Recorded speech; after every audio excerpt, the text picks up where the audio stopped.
Master Catherine Strange, and I'm one of the Grand Chefs of Glenavon.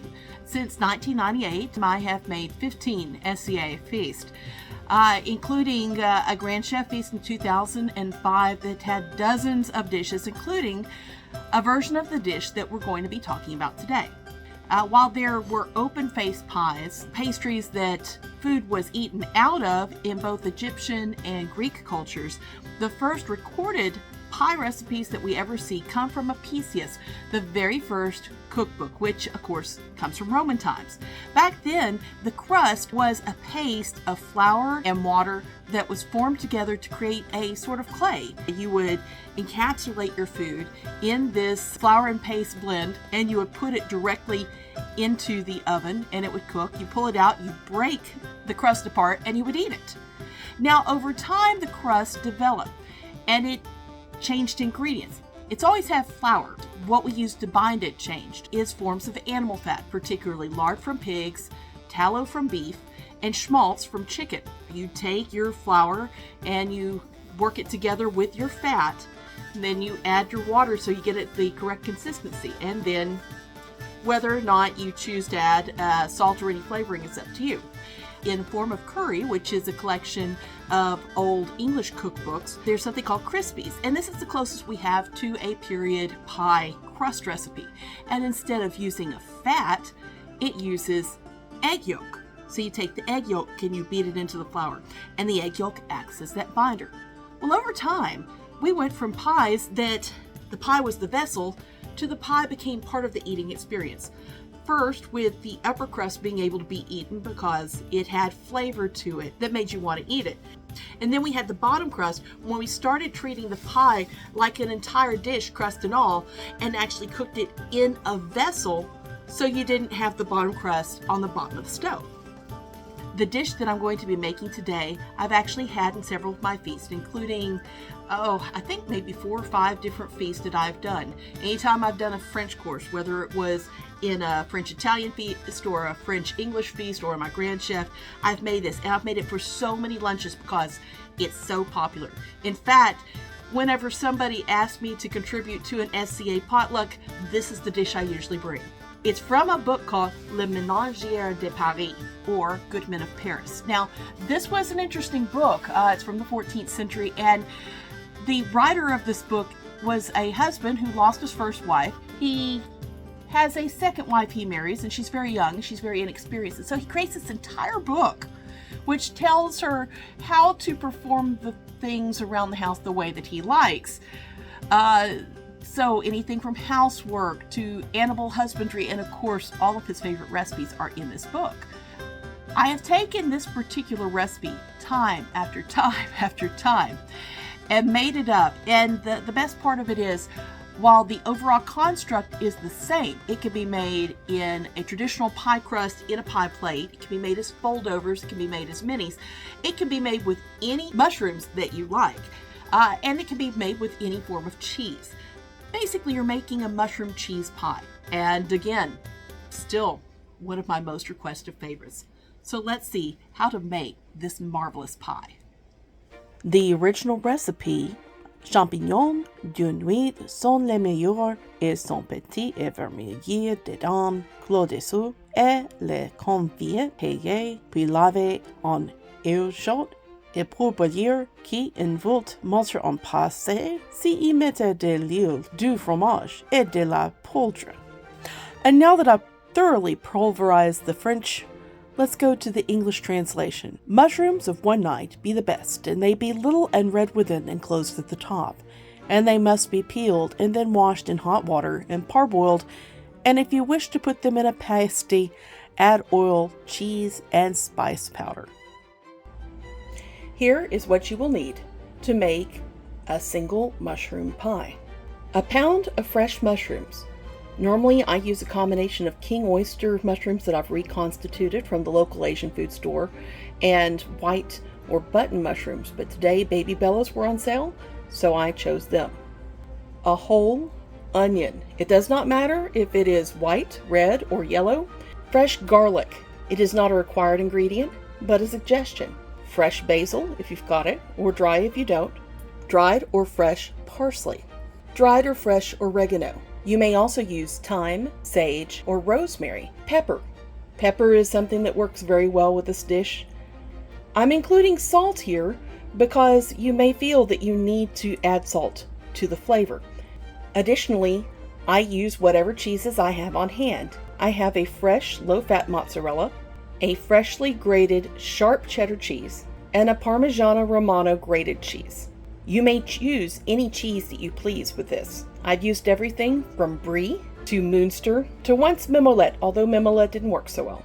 I also use Worcestershire sauce. Worcestershire sauce is similar what we would consider to be garum from Roman times. It is an herb sauce made with fermented fish. You may use soy sauce instead if you wish, or omit it altogether and increase the amount of salt content, and I use olive oil. I don't mind if it's not extra virgin olive oil like you see here.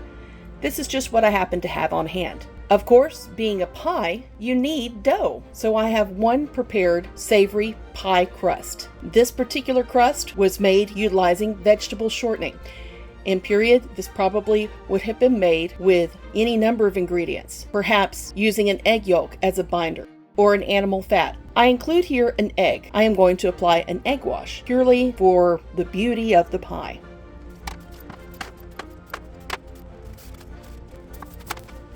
First, we will need to prep our ingredients. I begin by slicing my mushrooms.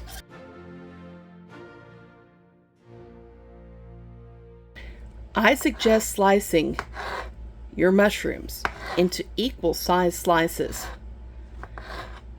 A thickness that is uniform means that your mushrooms will cook in a uniform fashion. Be sure to include the stems as well. The original recipe for mushroom pie says to peel the mushrooms. However, whether it's because this is a different species of mushroom or that we've come to a point in time where we utilize mushrooms that don't have a skin that needs to be peeled, this is a step that can be omitted. To be honest with you, I'm really uncertain how I'd go about peeling one of these.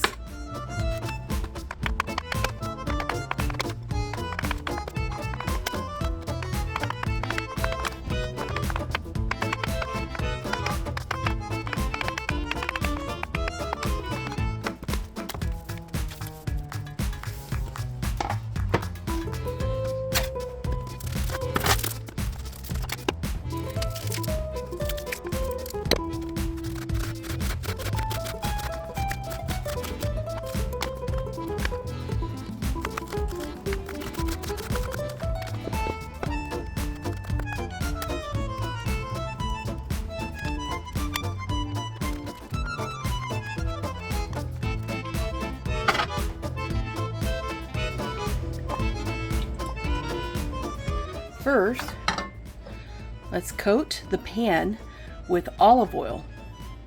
We're going to start off with our onions and garlic. When the pan is hot and the oil is hot, take and slide those onions and that little bit of garlic right into the pan.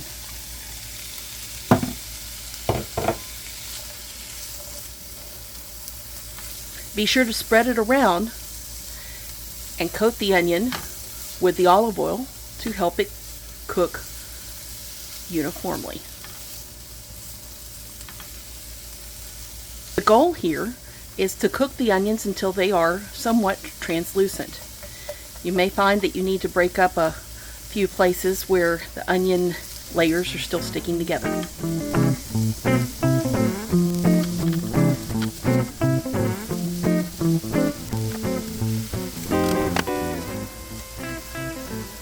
The hotter your heat, the more you will have to stir your onions to prevent them from charring.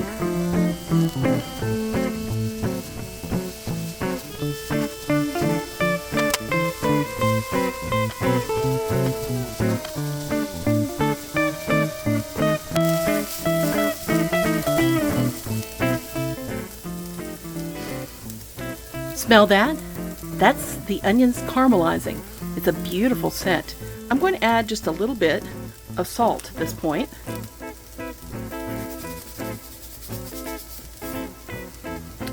And then I'm going to turn in our mushrooms. Adding the cold mushrooms to the hot pan is going to bring the heat down just a little bit, but it won't matter much.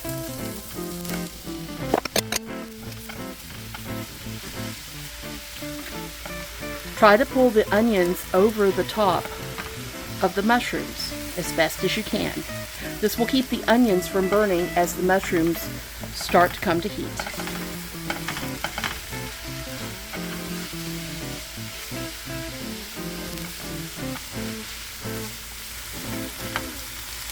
You want to make sure that nothing stays completely on one spot on the bottom of the pan through this step, because you don't want anything to burn.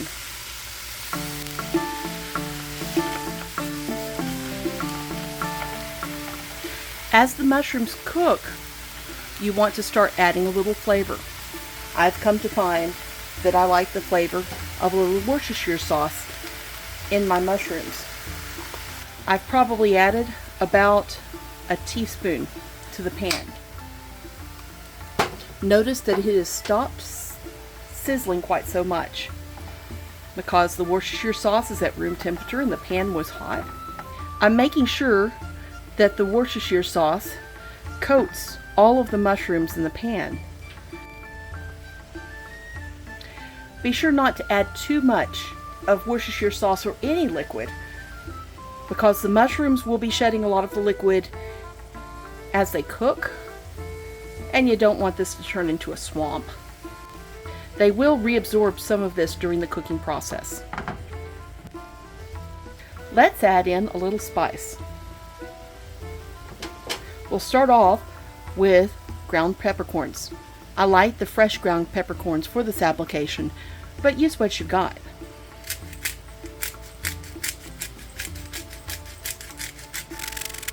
If you're worried about measuring it, you can do this in a bowl beforehand and measure it out, but I tend to go with whatever feels right at the time.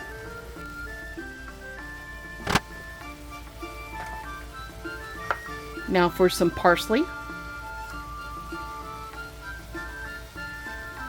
This is probably a half to 3/4 of a teaspoon. And then the oregano. I'm going to also add some of the fresh basil that I picked up.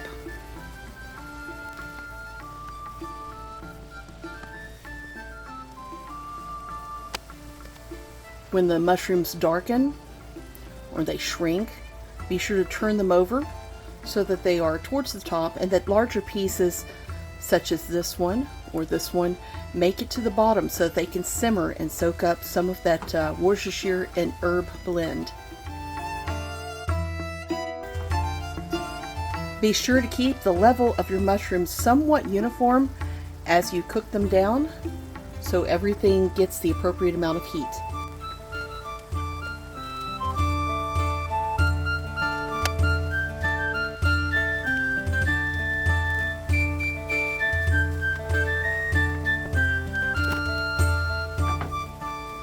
When your mushrooms appear to be cooked through, it's time to taste.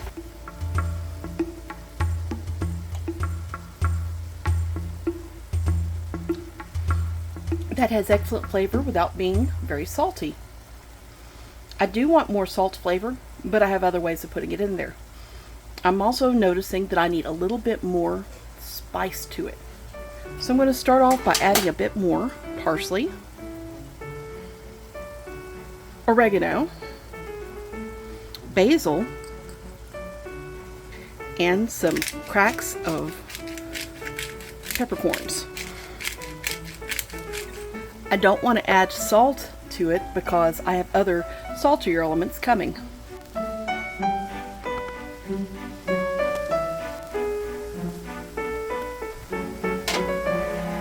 Oh, that smells wonderful.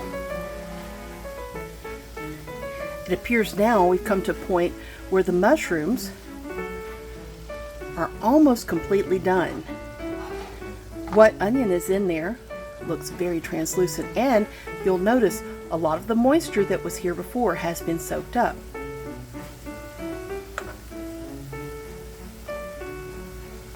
The That's marvelous. That's what I'm looking for. Now, I'm going to turn off the heat. And I'm going to add in my cheeses. I'm going to start with the mozzarella because it melts the quickest. And then my sharp cheddar. Hopefully this will give a nice little bite to it. And then the grated Parmigiano Romano, pizza cheese or spaghetti cheese that you have at home. It's perfectly fine. Yes, that does look like a lot of cheese, doesn't it? All together, there's almost a cup of cheese in the pie I'm making today. You don't have to add the cheese, but it does help bind the mushrooms together, and it helps put together a nice pie. All that mozzarella is very nice and stringy, and that grated cheese just clings to the mushrooms. Oh, it may not look like much, or you may think this looks absolutely fantastic. It probably depends on your view of mushrooms.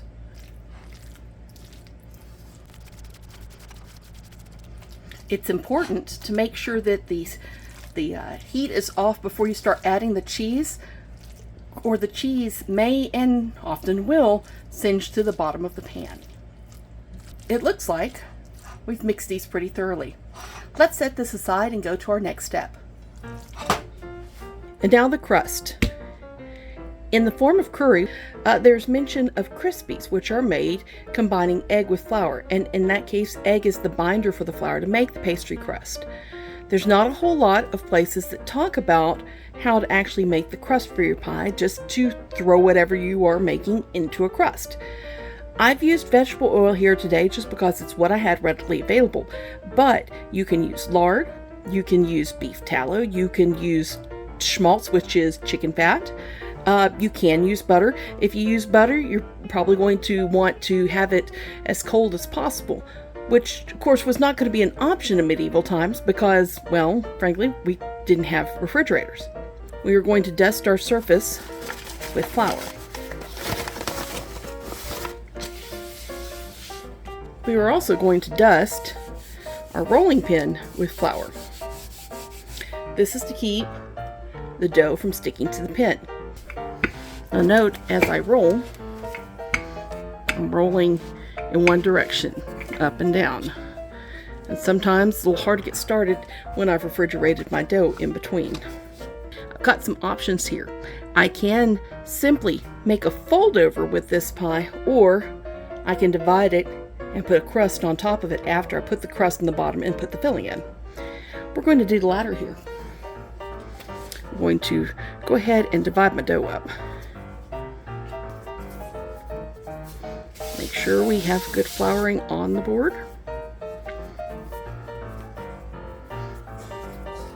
If your dough gets dry, add a little water. If your dough is sticky, add a little flour. That's all there is to it. It doesn't have to be perfect. It's pie. It's not cake. And again, we're rolling it one direction. Then we're turning the dough over and 90 degrees to where it was before.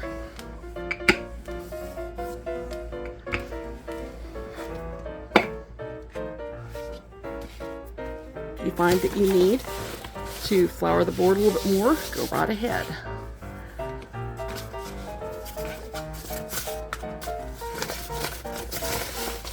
More flour from here and for my pen. I'm making sure, try not to tear the dough. If I need to repair it, I can add a little bit of water on my finger and stretch it back out. A little wrinkling is a-okay. Now, everybody has a favorite pie pan, don't they? Ha! This one is mine. This is a nice hand-thrown pie dish. It's a little bit smaller than what you're going to have normally, but it's also a little bit taller. For me to put my dough into my pan, I could flop it over my rolling pin and then flop it back into there, but I found this is far easier for me. I say. Now I'm going to gently pull the crust into position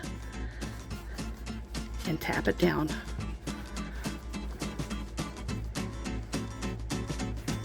I'm not even going to trim it yet. I'm going to set it to the side because I've got another ball of dough to roll out.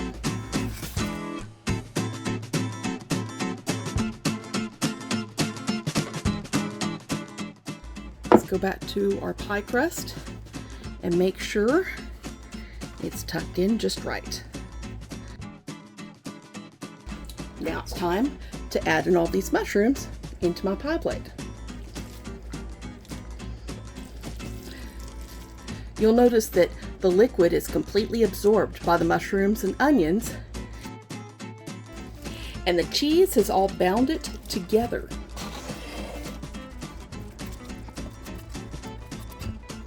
Now, if you like it super cheesy, you can add more cheese at this point. I think we have enough, at least for this video, right? I'm tamping it down and making sure there's no air bubbles in it.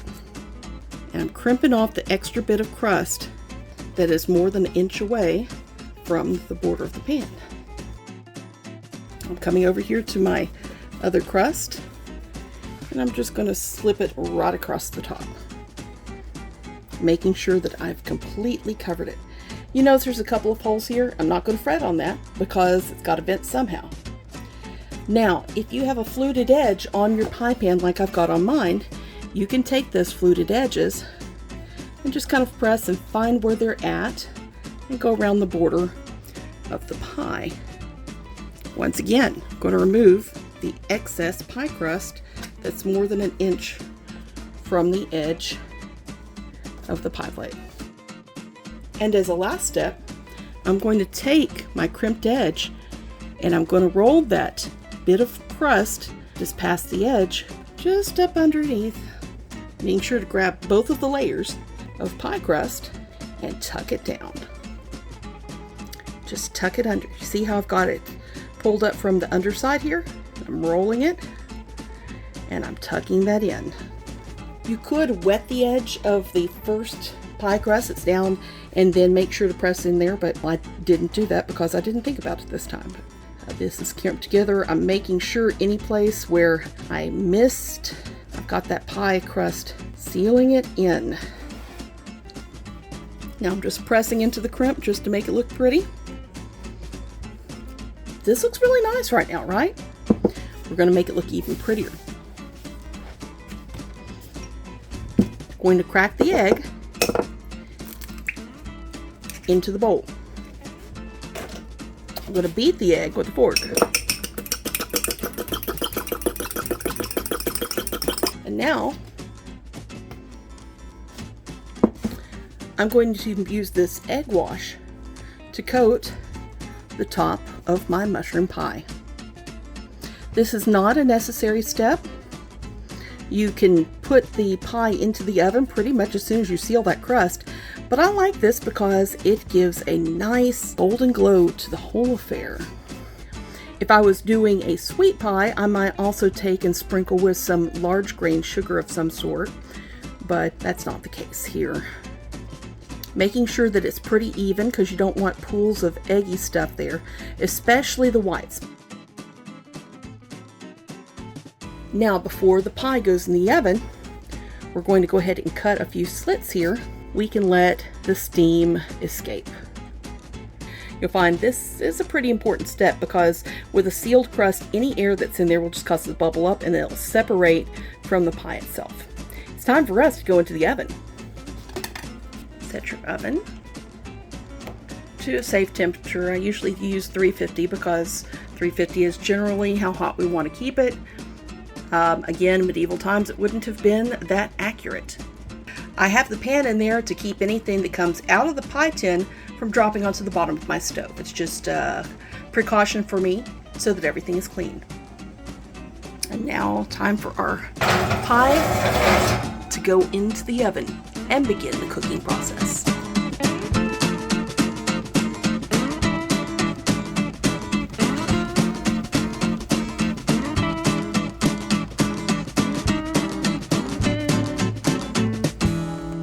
seem very hard at all, right?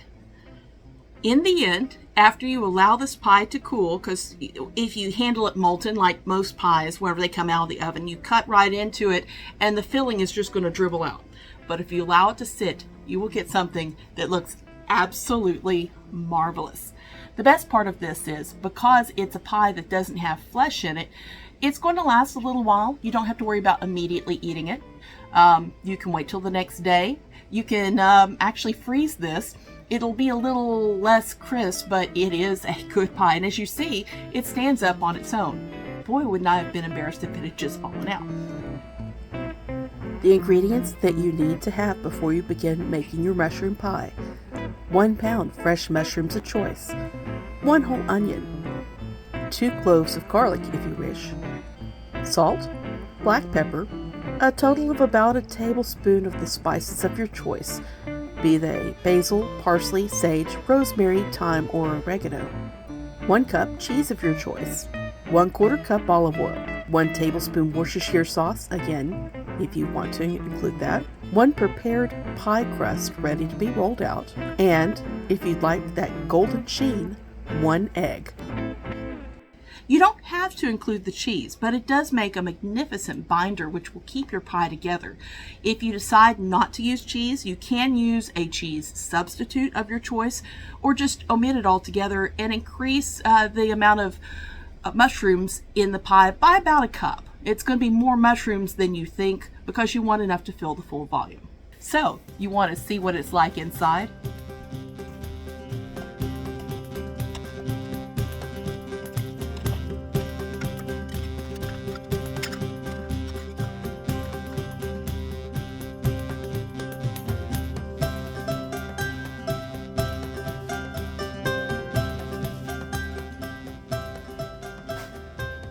If you have any questions about the recipe that you've seen today, feel free to reach out to me via the socials and the links that are in the description for this video, or reach out to the Grand Chefs at Glenavon. We love to teach, and we would love to be available to come to your event to help spread the wonderful knowledge base that we have. But most of all, we'd love to sit down and break bread with you because, hey, bread is great. And of course, so is pie.